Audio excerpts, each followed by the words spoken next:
Falar ainda sobre as últimas do mercado, bastidores, finanças e muito mais. Fala aí, pessoal, sou Jorge Nicola, bem-vindos a mais um vídeo do canal. Sempre bom ter vocês por aqui, sem perder tempo, só pedir para deixar like, se inscrever no canal e ativar as notificações. Bora começar o vídeo com aquele tradicional giro de notícias e a primeira informação é sobre o Vasco, que garante não ter negociação por Federico Girotti. Centroavante argentino, 25 anos de idade, pertence ao Talleres e vem sendo especulado já há algum tempo como possível reforço cruz-maltino. Hoje o foco está em atacantes de lado de campo e no plural, pelo menos dois. Só para explicar um pouquinho do momento do Alex Arce. O Alex Arce é um paraguaio de 29 anos de idade, que demorou pra caramba para explodir, mas fez uma temporada passada muito forte na LDU. 44 jogos e 35 gols. O dono da LDU é encantado com o Alex Arce e decidiu que não vai aceitar proposta, a menos que surja uma proposta estratosférica completamente fora da realidade para um paraguaio de 29 anos de idade. Diante desse cenário, o próprio empresário do Alex Arce, o Santiago Meirelles, já trabalha nos bastidores com a ideia de esperar até julho, quando o Alex pode assinar um pré-contrato para sair de graça da LDU, tá bom? O Palmeiras, o Vasco e o Atlético Mineiro têm sofrido do mesmo mal, né? Muita dificuldade para contratar, embora em contextos diferentes. Palmeiras com muito dinheiro, o Atlético com um pouco menos e o Vasco sem nenhum dinheiro.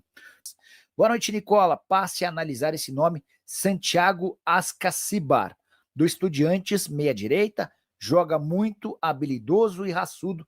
Tem notícias do Vasco? Deixa eu dar uma olhada nesse Santiago Ascacibar. 27 anos de idade, já não é novo, né? Avaliado em 5 milhões e meio de euros.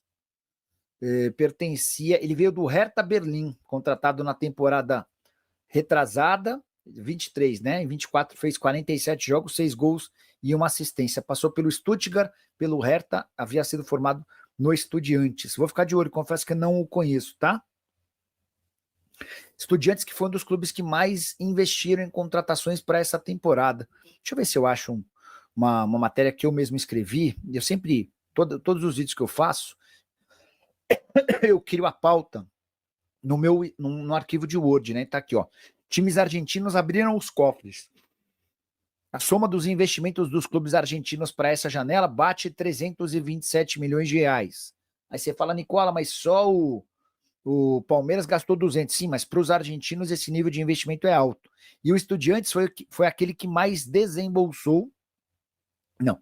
São Lourenço, Boca e Nilson foram os que mais gastaram. O Estudiantes foi aquele que mais gastou com um único jogador. O Estudiantes comprou o Medina do Boca por 14 milhões e 600 mil euros.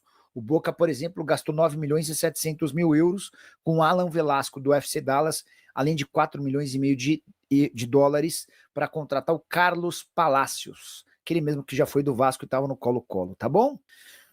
Pedro Paulo perguntando sobre Rony no Vasco. O que eu ouvi ontem de uma pessoa que trabalha com o Rony, de que o Vasco não tem condição financeira de fazer um aporte desse tamanho. O Vasco passa por enormes dificuldades financeiras por conta de toda aquela situação envolvendo 777, não há dinheiro em caixa, não há dinheiro para investimento. O Vasco ainda se matou para chegar em 7 milhões de euros oferecidos ao América pelo Brian Rodrigues e 6 milhões de euros ao Braga pelo Bruma. Não fechou nenhuma das duas negociações. Alguma novidade de atacante no Vasco, Celso? Depois dos desacordos por Brian Rodrigues e Bruma, o Vasco voltou a estaca zero e vai pensar em jogadores muito menores, tá? Até por conta da capacidade financeira e do mercado cada vez mais afunilado. E a Nike tá fechada mesmo? Tá sim, mas só para a próxima temporada. A Clarissa Salgado quer saber para onde vai o Rollheiser. O Rollheiser está à venda no Benfica e hoje 2 clubes brasileiros têm proposta pelo Rollheiser. O primeiro é o Botafogo. A proposta é de empréstimo gratuito com obrigação de compra no valor de 10 milhões de dólares, se durante esse período de 1 ano de empréstimo o Rollheiser jogar 70% das partidas. A proposta do Santos é melhor. 5 milhões de euros fixos, mais 6 milhões de euros em bônus. Os bônus estariam atrelados à participação em jogos. A cada 15 jogos do Rollheiser, o Benfica ganharia 1,5 milhão de euros. podendo chegar no máximo 6 milhões de euros de bônus, que totalizariam os 11 milhões de euros totais, tá? Então, precisamos aguardar cenas dos próximos capítulos. Cheguei agora, tem novidades sobre o Vasco, DG? Sendo bem sincero, não, tá? Depois das tratativas frustradas por Bruma e Brian Rodrigues, o que dá para cravar é que chegaram a especular que o Federico Girotti, 25 anos de idade, centroavante do Tajeres, poderia ser contratado. O Vasco assegura que não há negociação. Equivocado. Quem o torcedor do Vasco pode pôr culpa de não conseguir contratar atacantes? DG, o torcedor do Vasco escolheu né? Escolheu Marcelo Santana, que é o diretor executivo de futebol. A informação que eu tenho é de que ele é o executor.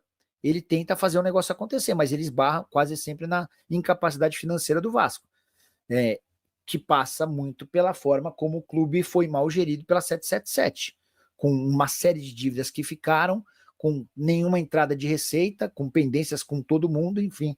Eu consigo entender o contexto. Acho diferente, por exemplo, do Palmeiras, que não vai ao mercado com mais coragem, apesar de ter um caminhão de dinheiro entrando. Foram 35 milhões de euros da venda do Vitor Reis, foram 23 milhões da venda do Luiz Guilherme, foram 60 milhões de euros da venda do Estevão, mais quase 60 milhões da venda do Hendrick. Enfim, tem muito dinheiro para entrar no Palmeiras. Então o Palmeiras poderia e mais, deveria ser mais audacioso, mais corajoso, mais incisivo nas contratações. O Hermínio Gamer está perguntando por que Bruma no Vasco melou.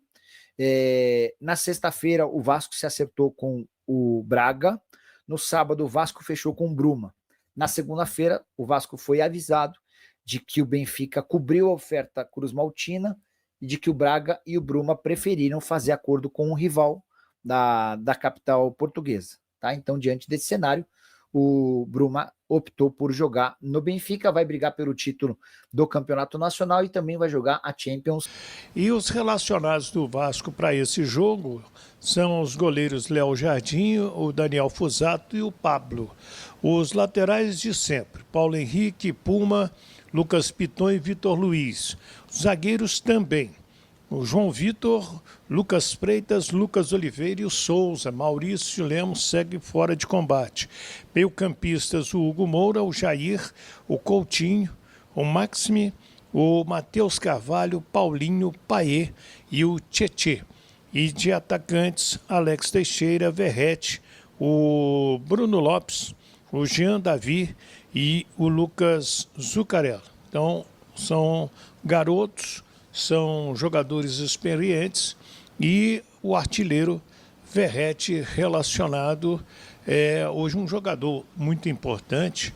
E o meio-campo do Vasco, se não é o melhor do Brasil, é um dos melhores. Lógico que tem que rodar para poder ganhar entrosamento. Você concorda? Concordo. Eu acho que o grande problema do Vasco hoje está na zaga.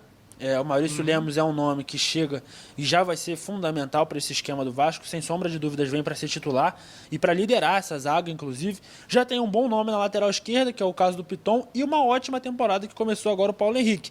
Resta saber ali quem vai fazer essa dupla. O João Vitor, ano passado, parecia ser o melhor dos zagueiros, esse ano já não começou mais tão bem. Tem o Lucas Oliveira, o Lucas Freitas chegando. Na última partida o Lucas não foi tão bem assim, deu algumas falhadas. Naquele segundo gol do Volta Redonda ele acabou recuando mal a bola, então isso já cai um pouco a moral dele com a torcida, até mesmo a questão de confiança. Então é muito do trabalho do Fábio Carille também para ajeitar essa defesa, mas o Paulo Henrique e o Piton começaram muito bem a temporada. É o caso do Maurício Lemos começar nesse mesmo nível, juntar com mais um zagueiro. O meio-campo está realmente muito bom. Eu acho que está ali entre os 5 melhores, 6 melhores do Campeonato Brasileiro, que futuramente vai começar. E o ataque tem o potencial do Verrete, que é decisivo, é matador. A gente viu no último jogo, a bola parece que procura a cabeça dele. E aí ele só paradinho, cabeceia e empata a partida. Além, claro, do potencial ofensivo que ele tem nas partidas, ajudando o Vasco da Gama. Então eu acho que tem tudo para ser um ano bem mais tranquilo do que foi 2024. É isso aí. E tem uma outra questão que é muito bom a gente colocar. Dois jogadores experientes que estão ajudando muito. Um é o Souza como zagueiro, Sim. Muito bem. E o outro é o Alex Teixeira como ali um auxiliar do Verratti, Segundo atacante. um segundo atacante. E começou bem também com o Fábio Carille. Achei legal isso. Um jogador que começou criando algumas oportunidades de gol ali, ajudando o Verratti realmente nesse trabalho. Muito se falava no passado dessa chegada dele e do Souza. E os dois esse ano parecem ter começado a encontrar a melhor forma para contribuir com o Vasco. É óbvio que ninguém espera que os dois sejam os principais jogadores do elenco, mas que contribuam e consigam ali, de certa forma, com a experiência, com o que já conhecem de futebol, os atalhos que eles conhecem no campo, consigam contribuir. O Souza fazendo até uma função que não é a dele, de zagueiro, e o Alex Teixeira contribuindo também ali junto com o Verratti. Tá, então, torcedor vascaíno, ficamos por aqui com mais um vídeo do Vascão da Gama, trazendo as últimas informações para você. Eu quero sua opinião aí nos comentários sobre esse nome que surgiu, né, de Federico Girotti, atacante do Talleres, na Argentina.